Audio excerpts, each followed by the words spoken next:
Hello everyone, welcome back. It is a new day, a new sleigh, and a new video where I have something to say. So, as many of you have probably already watched, if you haven't, why haven't you?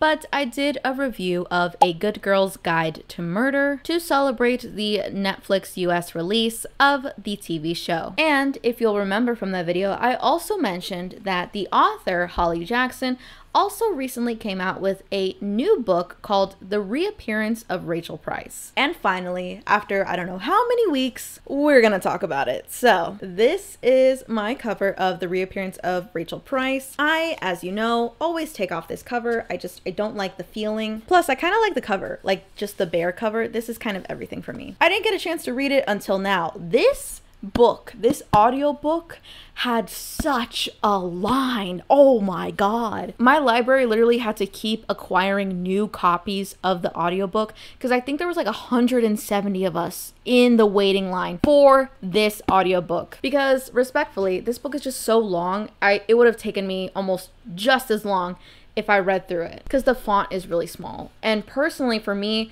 I have an astigmatism, so really small font is not my favorite. It's really not. So I know I gave kind of a harsh review for A Good Girl's Guide to Murder, but what I did preface in that video was that I understood that it was A, a debut release, and B, that I have her latest release. And after I read it, I would, come to the conclusion, maybe she has evolved as a writer. Maybe the same topics and issues that I had with that book would not be present in this book. And honestly, after finishing it, I kind of liked it. So let's start with the premise. The Reappearance of Rachel Price starts with our main character, Belle Price. When Belle was 2 years old, her mother was abducted from the car that she was in at the time. The story goes that Belle and her mom were at the mall having a coffee. Everything was great. She was a baby. She didn't know any better. Then her mom leaves the mall, and as they are presumably driving home for the day, her mom stops the car. Someone somehow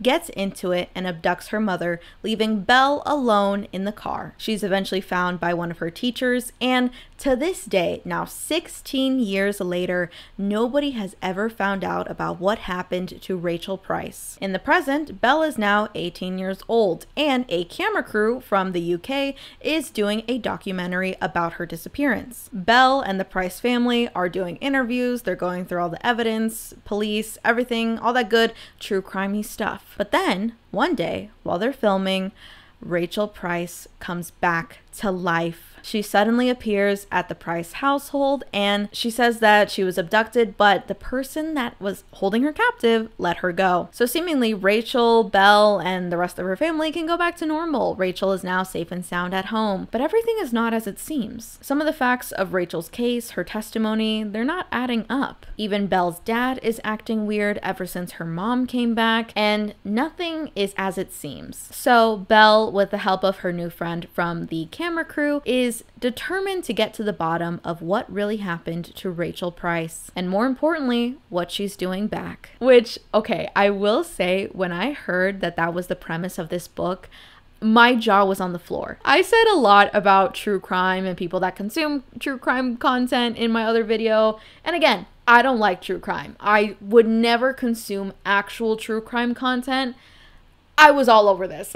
Again, this is fictional. These are not real people. So the stakes in here are not like real. Like, this is no one's actual real life. I thought this was such a cool premise. I was so excited to read the book. And overall, the vibe of the whole book is so unsettling, but in the best way. It builds up where you're like, oh my god, something's gonna happen. It's like that scary music, and it's all leading up to this one thing. And then it's nothing. Nothing happens. It's just something normal. And it's all these like moves that happen in the background. It's like, oh, Belle sneaks into Rachel's room to go through her stuff. And you expect Rachel to like barge in, find Belle, and then they have an altercation, but no. Nothing happens. Then all of a sudden the next day, Rachel is putting a lock on her room so no one can get in.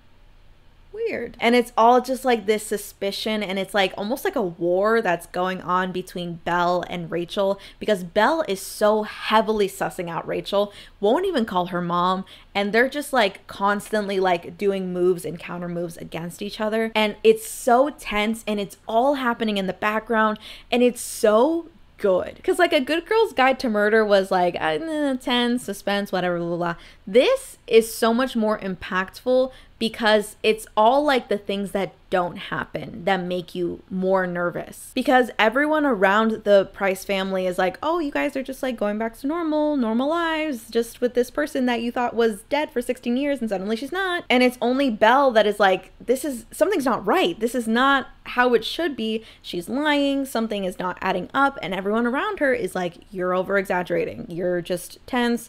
This is a big change in your life. Nothing's wrong. You're fine. So it's a lot of like tension and buildup, and you don't even get a lot of like the crazy action-y kind of scenes until the very end. So the overall vibe of the story is just very like unsettling. Honestly, the vibe of the whole book reminds me of that one movie with Sarah Paulson. It's called Run. I haven't watched the full movie, but there's a lot of clips where it's just like a lot of like tension is building, but again, like on the surface, like when you're just looking at the scene or whatever, like it's not like really action-packed.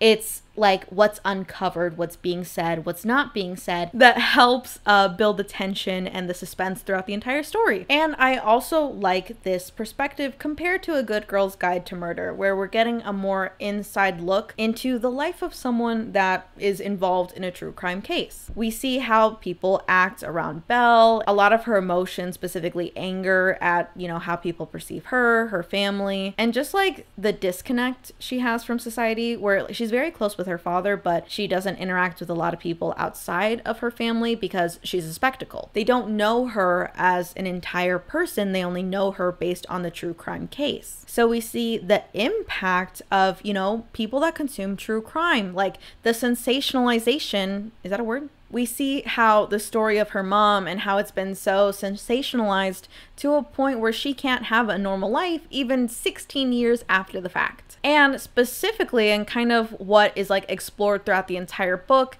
this idea that we as a society should be privy to the details of someone's life. And that's kind of the vibe of like, you know, these especially true crime content creators, where they're taking this family, these people that are affected by these horrible cases, and putting them under a microscope. Every single action, gesture, everything they do is up for scrutiny. And so I really like that this book took the opposite perspective and really inspected and looked at how this could impact a real person. So that's the end of the spoiler-free section. I kind of went into my overall, like, you know, pros for reading this book, but now I'm going to get more into spoilers. So if you don't want to know what happens, please feel free to click off of this video. But if you don't care, and if you want to know, if you're like so anxious to figure out what happens, please feel free to continue with the video. I'm gonna go through like the entire timeline of what actually happened, so we're gonna get into it. So if you don't want to know, I suggest leaving now. And with that being said, let's get on with the rest of the video. So after Rachel makes her reappearance and she comes back into their lives, her explanation is that someone did kidnap her, right? And that she was held in a basement, she didn't see the person's face, and they didn't do anything to harm her. Everything was fine as it could be given the circumstances. But then all of a sudden, this person decided to let her go. They left her on the side of the road, covered her face so she wouldn't see who it was, and they just left. Then Rachel walked, I don't know how many miles, back to her home, gave her statement to the police, and then seemingly went back to her normal life. Now, initially, Belle and even her dad are very like surprised and almost on guard when Rachel comes back. This is not something that they had been expecting. It's interesting to note that at this time, they are recording the documentary based on the true crime case surrounding Rachel Price. And in interviews for this documentary, Belle's dad said that if he were ever to be reunited with Rachel, that he would hug her and, you know, get that like resolution, closure, and just, you know, hug her and hold her and tell her everything will be all right. And then after that, he would ask her questions. But just, you know, that he would be so nice and doting if she ever came back. When she comes back, the first thing that Belle does is call her dad. She doesn't call the police because she wants to give her dad that time to have that special moment that he talked about. And then when Belle's dad walks in the front door and sees Rachel, the first thing that he does is interrogate her. He's asking her all the same questions that Belle just did, asking about her story, how it happened, when it happened, and he doesn't seem like super happy to see her. You would think like the love of your life your wife, the mother of your child, you see her after 16 years and you would be like in tears, crying, hugging, screaming, whatever. No, he's questioning her. He's asking how she got here. Then they call the cops and she gives her statement and the cops are essentially like, you can go back to living your lives now. Congrats. Goodbye. So at first, Belle's dad is like, yep, we're just gonna live our lives as normally as we can. Everything's fine. And he kind of leaves Belle to just be with Rachel. And I like it because it's really hard for Belle to like accept this person into her life, despite the fact that she knows that this is her mother. This is the person that brought her into this world. She doesn't feel that closeness. Obviously, Rachel went missing when she was a baby. They don't have that relationship. So it's already hard for her to build this relationship with someone that she's never known and only ever heard about from other people. So she's already primed to be on her guard. So when she starts talking to Rachel and her story starts kind of getting convoluted, she gets nervous. She starts questioning. The first instance, so Belle has already asked Rachel what happened, and she said that the person that abducted her dropped her on the side of the road, turned off the car, got out with her, and left her on the side of the road. But then when Belle's dad asks her about it, Rachel says that the person left the car on and then went to go let her out of the car. So Belle was like, that's an inconsistency. She lied. But when she tells the police about it, they're like, well, your mother is in shock. She literally just left captivity after being held for 16 years. It's not that big of a deal. Don't worry about it. They even go as far to say that like maybe she's misremembering it and like she's just stressed about the whole situation and that it's not really that big of a deal. But then she offers to go shopping with Rachel because, you know, she's been gone 16 years. Fashion trends have changed and she needs normal clothes. And as they're leaving the house, Rachel says, I've been gone 15 years. And Belle corrects her and says, no, it's been 16. So that's 2 instances where Rachel's story has not lined up. And then as they're trying on clothes, Belle notices that there is a scar on Rachel's leg. And she already had a lot of like cuts and stuff on her ankles from being, you know, held up. She was like tied up. But Belle notices that there's a scar on her ankle that has already healed. And at first she rationalizes to herself like, oh, maybe it was like from the old handcuffs or whatever and it healed over and that's why it's separate from the open wounds that she has now. But she kind of like puts it away as like that's weird. And then on the same trip while they're at the mall, Rachel mentions a bracelet that Belle has and Belle had to tell her like,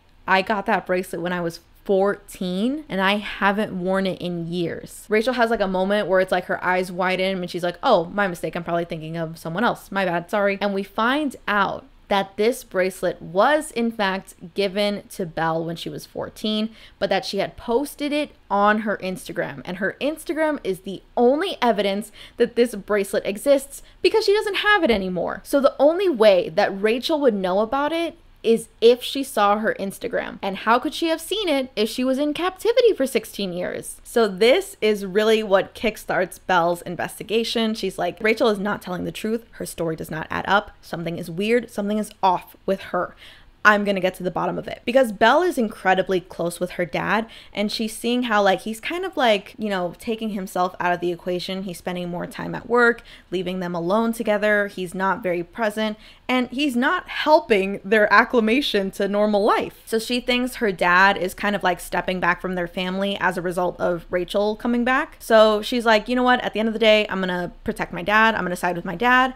Rachel needs to go. So this plot is very, very action-packed, so I won't go through every single thing that she uncovers, but it's very intense. And I say intense in the sense that, like, again, it all happens like in the background. It's these very like top secret missions where we see like Belle has to sneak into Rachel's room, or Belle has to secretly grab these things. She's going on excursions. She's trying to talk to more people to figure out the kind of person that Rachel is. In one of these instances, she steals Rachel's phone and she uses it to call her teacher because apparently she thought maybe her teacher was involved with Rachel's disappearance in some way or her reappearance, because again, this teacher was the person that found Belle when she was a baby. So she thought maybe he had something to do with it. And Rachel and Belle are very similar. They look very similar and they have very similar voices. So she takes the phone and she calls the teacher and pretends to be Rachel to figure out like their connection, what they have. She finds out that Rachel borrowed $3,000 from this teacher like days before she disappeared. So she makes this discovery, she hangs up the phone and has to slyly put it back in place before Rachel notices. And there's like a moment where Belle notices that Rachel can see that the phone's been moved and she knows that someone touched it, but she doesn't say anything and nothing happens, and it's just very tense and unnerving, and it's really good. The one thing I will say, and kind of why I brought up that scene in particular, is that one of the character details about Belle is that she is a kleptomaniac. So kleptomania is a disorder in which someone has an uncontrollable impulse to steal. It's never like explicitly named in the story, but we see Belle where she's like has this buildup of like anxiety where she's like, I need to take it, and then she just like takes these random objects. And I don't necessarily like how it's implemented in the story because they don't talk about it well. It feels almost like it's used as an excuse to explain why Belle is really good at stealing stuff, because very frequently Belle has to like steal, manipulate throughout the entire story to kind of uncover new details that will help lead to finding out what happened with Rachel. So it feels very much of like used for the plot, which using a mental disorder to explain plot is interesting. Because also like I don't think you need to use kleptomania to explain why someone would be good at sneaking away a cell phone. They kind of explain it as like a result of her trauma of having like Rachel essentially disappear into thin air, and I guess the security of like having these items disappear but she knows exactly where they are. It's just not very explored and it's incredibly underdeveloped, and it does feel very just like plot. It's just like a weird rationale to make, I don't know. I also didn't necessarily like because alongside this plot line, we see her dad, again, regressing from the family.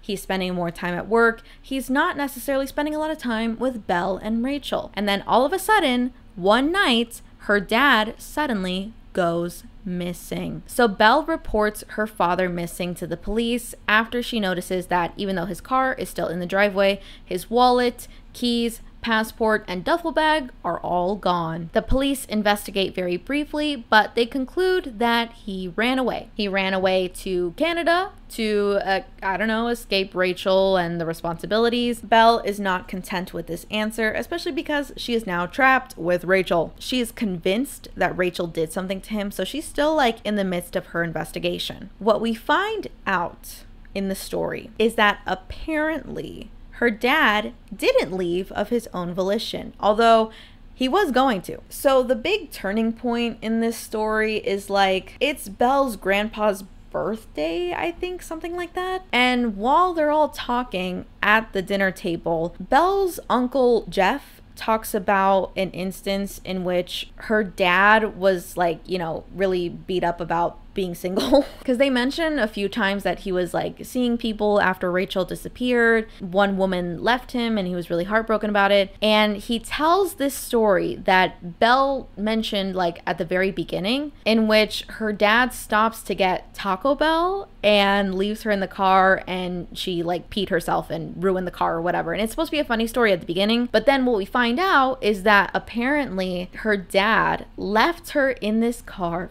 for hours while he was hooking up with a random lady after being heartbroken that someone else left him. And for Belle, this is like earth-shattering, because for her whole life she thought that the story was that as a kid she was just so panicked that she thought she was alone for hours, but her dad was like, no, it was 15 minutes, I went to get Taco Bell and you got so freaked out, only to find out that she actually was in that car alone for hours, and her dad lied to her. Before he left, like disappeared, whatever, her dad also told her that she broke his favorite coffee mug. And like throughout the story there's these snippets where he's like, oh Belle, like you forgot to do this again, or like you forgot this, and she's like, I swear I did that thing, and she like attributes it to like, you know, her being like stressed or essentially like going crazy. And what we find out is that her dad has actually been gaslighting her this whole time to make her think that she's losing her mind,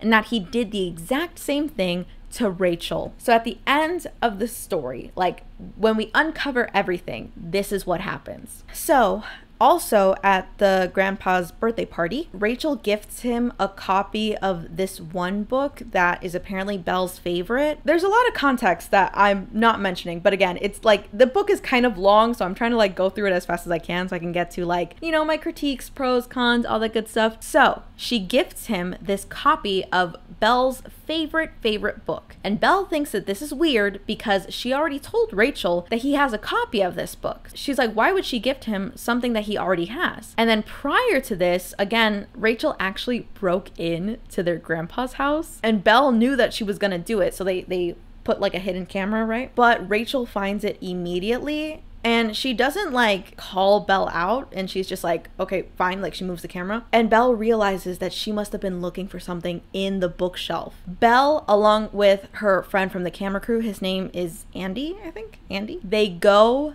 to the grandpa's house and they're looking for the copy of this book that he already has. While they flip through the pages, they notice that some of the letters are like bolded, like someone took a pencil and wrote over them. So when they take all the letters out and arrange them together, they get this message. I left my book kind of far away, so I'm not going to read the exact one, but it's along the lines of, my name is Rachel Price. I am being held by Charlie Price. This is where we're being held. Please help. And they're checking all the books in his library, and they all have this exact message. So they realize that Belle's grandpa, Charlie Price, was the person that abducted Rachel, and Rachel knew that it was him. At this point in time, Charlie Price, he is an old man. He's had a stroke like since years ago, so he has no like recollection. His memory is not there. He's even like forgetting who Belle is and like who his own children are. So presumably he can't even remember what he did to Rachel, but Rachel knows. And for some reason, she didn't say it was Charlie that was holding her captive. But in her messages, she was being held captive in an old logging yard that used to belong to the Prices. So Belle and Andy, there's no way. No, Ash. Ash is his name. I'm sorry. I keep calling him Andy because I'm thinking of Andy Bell from A Good Girl's Guide. Anyway, sorry, Ash. So Belle and Ash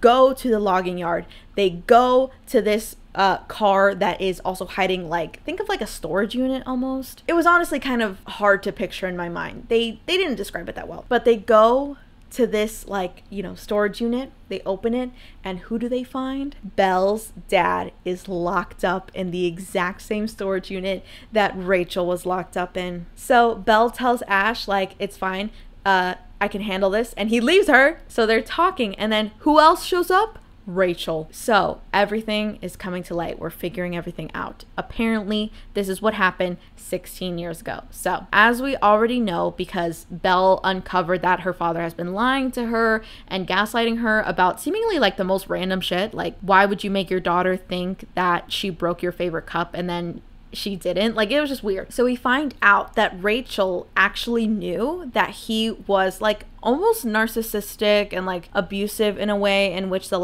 he wanted to exert a lot of control over her, and that's why he would like make her think that like she was crazy or forgetful or whatever. After Rachel had Belle, after she had the baby, she started to realize how dangerous he was and like his tactics, and she decided that she needed to leave him. So she was planning this whole thing, and what she didn't know is that as she was planning her escape, what the fuck is this dude's name? Charlie Price is actually her dad. So the grandpa is Patrick Price. My bad. I did not mean to mess that up.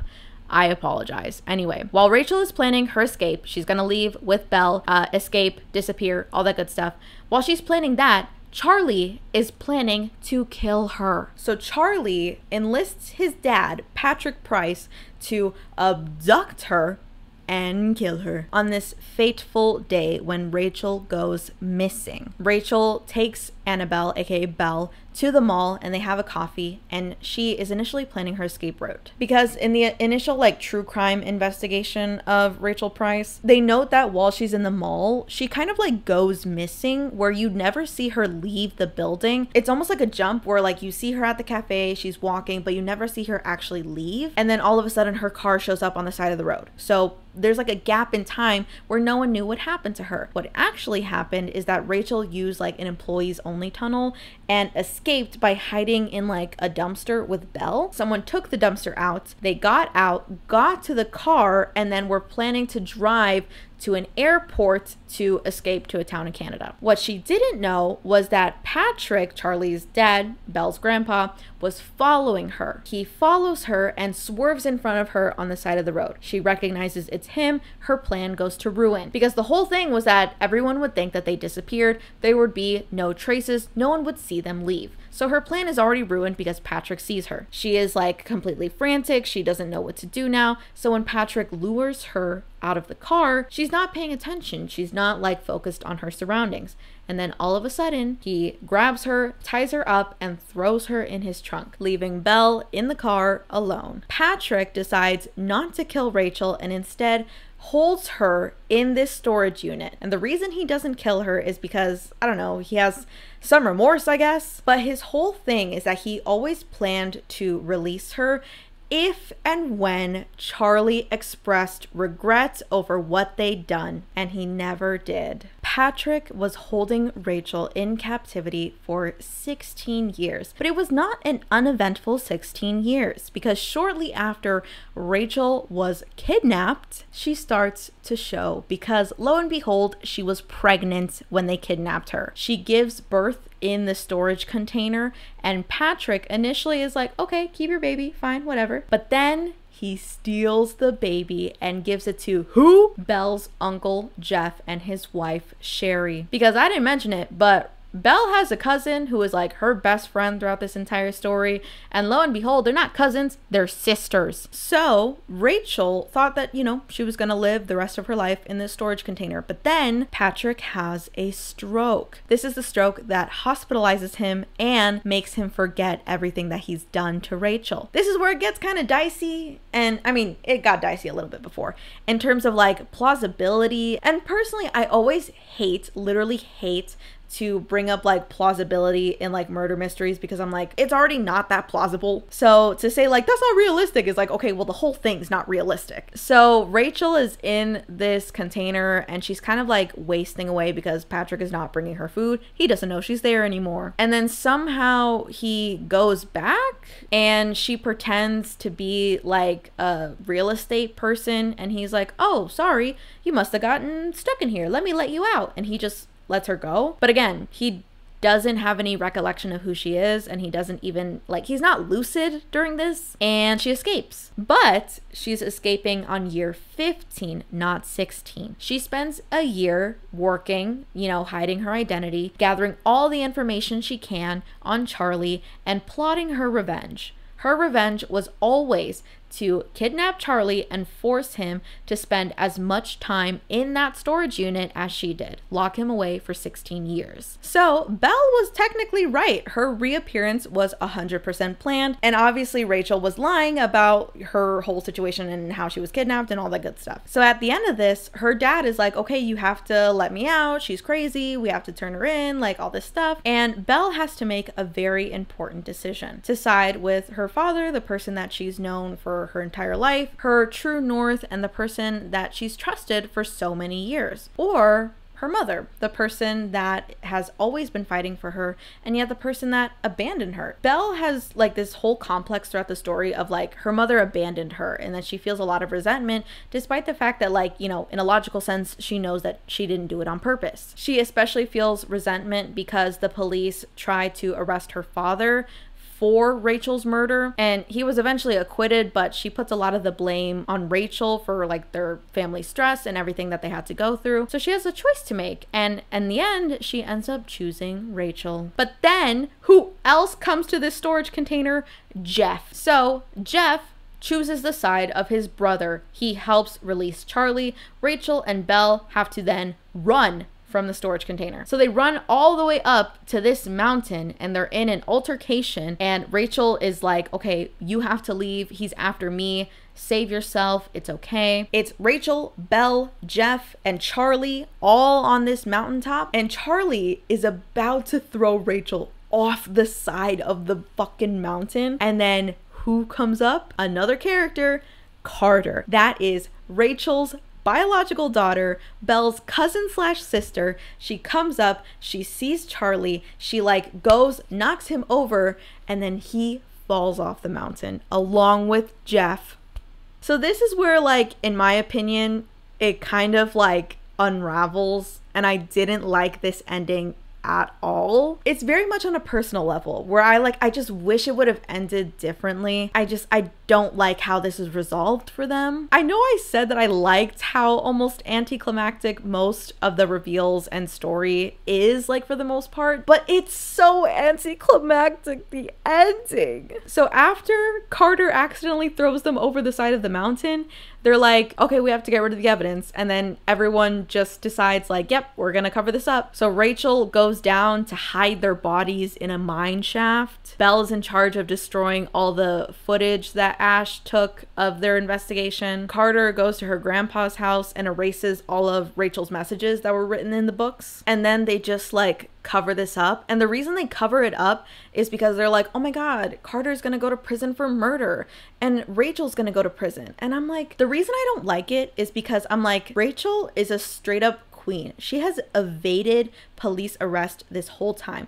She had this elaborate cover-up plan about who abducted her, also that so she could exact revenge against Charlie. And yet, even after all this, when they have the chance to like really ruin their family name and have it be exposed to the world about what Charlie did, they're like, no, we'll just cover it up. Because like, in what world would Carter be arrested for murder? Like, they could have very easily covered it up so it was like, oh yeah, like Charlie wasn't being held captive here for 2 weeks. No, he just stumbled upon us here because we found out the truth and he tried to kill us and it was self-defense. Like, there were so many other rationales for how this could have happened, and they still could have like gone to police, gotten their justice. And again, I mean, justice is different for everyone, but I don't know, selfishly I would have really liked if it all came to light and everything was uncovered and unveiled, and for Charlie to get his like, you know, name dragged through the mud for what he did, and then it just doesn't happen. And the main documentary person, that's not Ash but like his boss or whatever, he gives like a sly like, I know you're hiding something and I know that something is not right,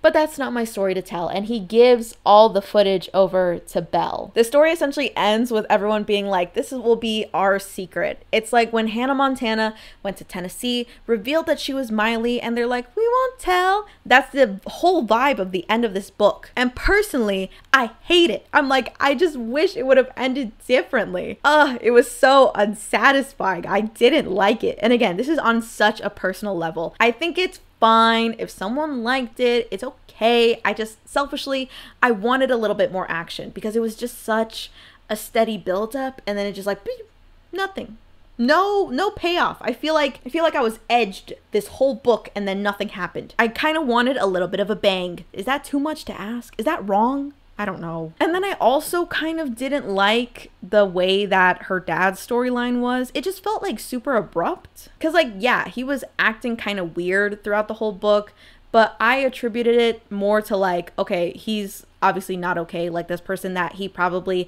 in his mind already convinced himself was dead came back to life, and that's why he's acting like that. And then suddenly it's like, no, actually he's probably a narcissistic abuser and he's probably crazy. So just that like flip was a little hard for me to get into, because I think it was like in an effort to make it as subtle as possible that he had these tendencies or that he might not be a good person, it was almost too hard to detect, especially taken out of context. Like, when you just read through it, you're like, okay, well, I mean, nothing's wrong. He's pretty normal, whatever. And then it's like with the context that you're like, oh, okay, I can see that now, how this would be a warning sign or an indicator that maybe he's not a good person. But it's just like, it's almost too subtle. So when that reveal actually happens, I'm suddenly like, oh, okay, we're not on Team Charlie, my bad. But overall, I did like the story. I think I liked the first part of the book more than I did like the final reveal and the ending. I mean, the full timeline of how everything happened and why.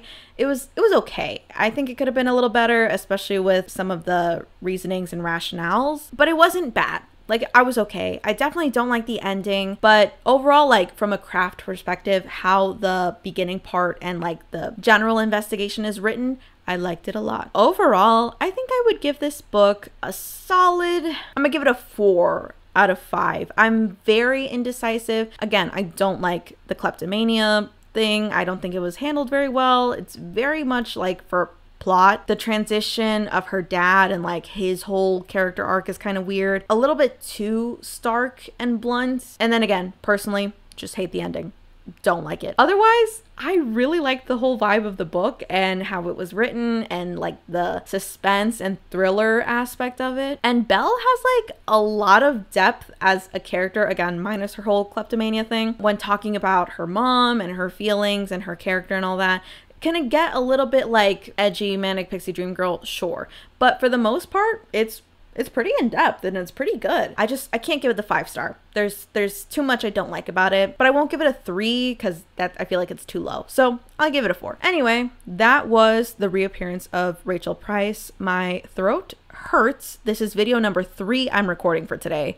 I'm crazy. Let me know if you have read this book or if you read any other Holly Jackson books. Personally, I've only read one other Holly Jackson book, and I think this is my favorite. Definitely much better than A Good Girl's Guide, in my personal opinion, but who knows? So let me know. Have you read this book? What are your thoughts? Do you agree, disagree? Let me know down in the comments. I do like hearing from you guys and I like interacting. So be sure to check out The Reappearance of Rachel Price. It already came out this year, I think in April. I highly recommend it. I think you'll like it. You can also support the author, Holly Jackson, on her social media. Again, she does have the show A Good Girl's Guide, so you can watch that. I'm considering it, but I'm not sure. And be sure to follow me on all my social media at Listen to Kristen on Instagram, TikTok, and Twitter. Oh my god, you have no idea how tired I am. My brain hurts from thinking so hard. I'm down to my last 2 brain cells and I need them to figure out what I'm gonna have for dinner tonight. That's the end of the video. Thank you so much for watching. Time for Chipotle break. Thank you.